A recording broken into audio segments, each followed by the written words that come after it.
Finally বন্ধুরা এই দেখো আমি কিন্তু বস্তাটা নিয়ে নিলাম। তো নিয়ে নেওয়ার পর একদম হাতের ছুরিটাও নিয়ে নিচ্ছি।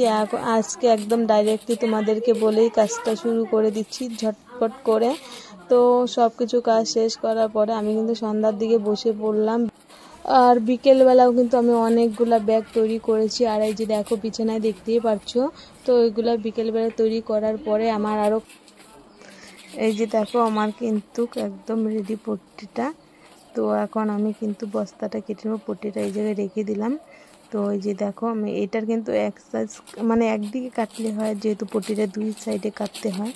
তো আমার কাটা শেষ। আর এই দেখো আমার কিন্তু বস্তাটা কি সুন্দর লাগছে না, বস্তাটা পুরনো ছিল তো ধুয়ে চকচকে করে নিলাম। তো বস্তাটা কাটার পরে আমি কিন্তু মুড়ি দিয়ে নিচ্ছি, দেখতেই পাচ্ছ।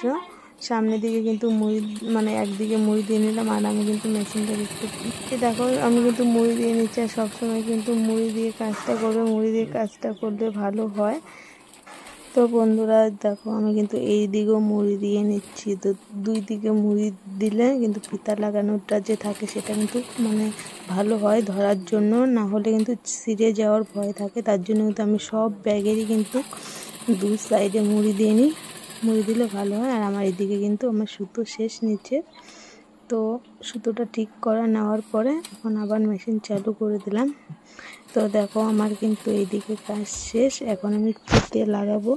তো আমি দেখতে পাচ্ছি বস্তাটা উল্টিয়ে দিলাম, দেওয়ার পরে এখন ভিতর দিয়ে ঢুকিয়ে নিয়ে তো এখন আমি ফিতেটা লাগাবো। আর এটার জন্য দেখো আমি কিন্তু চিকন ফিতাটা নিয়ে নিচ্ছি, কেননা এটা এত বড় ব্যাগ হবে না, মানে ছোট ব্যাগই হবে। তার জন্য চিকন ফিতাটা লাগাচ্ছি। তো বড় ব্যাগের জন্য বড় ফিতে মোটা। তো এই যে দেখো ফিতা লাগানো হয়ে গেছে। এখন কিন্তু আমি বস্তাটাকে এইদিকে ঘুরিয়ে নেব। ঘুরিয়ে নেওয়ার পরে কিন্তু ফিতেটা এইদিকে দেখো, তাহলে কিন্তু মানে যে এই জায়গাটা হলো ধরবে, মানে ধরার জায়গা এইখানে কিন্তু মানে সেলাইটা ভালো করে দিতে লাগে, কেননা এই জায়গায় তো ধরে ব্যাগটা তুলতে লাগে, তার জন্য। আর এই যে দেখো এইদিকে ঘুরিয়ে ফিতাটা লাগাচ্ছি। তো এই যে দেখো বন্ধুরা আমি ফিতেটাকে কীভাবে ঘুরিয়ে নিলাম। তো এইভাবে নেওয়ার মধ্যে দেখো আমার কিন্তু দুই দিকে কিন্তু সমান হয়েছে। তো মাঝখানটা ফাঁকা থাকবে আর দুই দিকে একদম সমান। আর এইদিকে দেখো আমি খুবই মনোযোগ দিয়ে কাজটা করলাম। তো ভালো করে কাজটা মানে তোমাদেরকে দেখানোর জন্য ভালো করে করলাম ধীরে ধীরে, না হলে আমি আরও স্পিডে কাজটা করতাম। তো তোমাদেরকে তো ভালো করে দেখাতে হবে না, তার জন্য একদম ধীরে ধীরে কাজটা করলাম। আর এই যে দেখো এই দিকে ঘুরিয়ে কিন্তু এখন আমি মানে ফিতেরটা জয়েন দিয়ে দিব। এই যে এখানে কিন্তু আমি এখন এই দেখতেই পাচ্ছ একটু ভালো করে আগা পিছা করে নিলাম, কেননা এই জায়গাটা জয়েন্টটা যদি ভালো না দাও তাহলে কিন্তু ছিঁড়ে যাবে। তারপরে কিন্তু আমার ফিতে লাগানোর কাজ শেষ। তারপরে একদম মানে বস্তাটা ভালো করে ধরে কোনাগুলোকে কেটে নিলাম। তারপরে দেখো এই পট্টিটাও কিন্তু তো এইভাবে তুমি কোনাটাও কাটতে পারবে, না হলে এই জায়গাটা ধরে বসিয়ে দিলেও পারবে।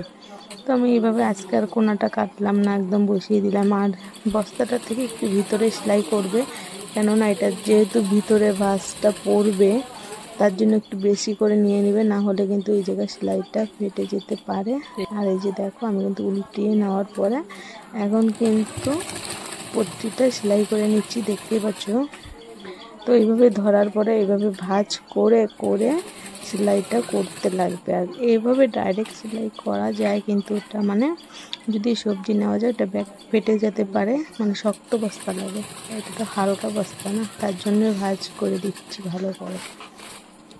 তো এই দিকে হয়ে গেল। এখন এই কোণাটাও কিন্তু আমি এইভাবেই করব একই রকম করে।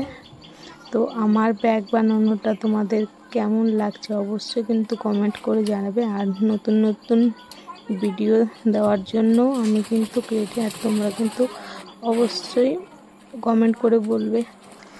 তো বন্ধুরা দেখো আমার কিন্তু একদিকে তো হয়ে গেল। তো এই দিকেও দেখো ভালো করে ধরে কিন্তু আমি সেলাই করে নিচ্ছি।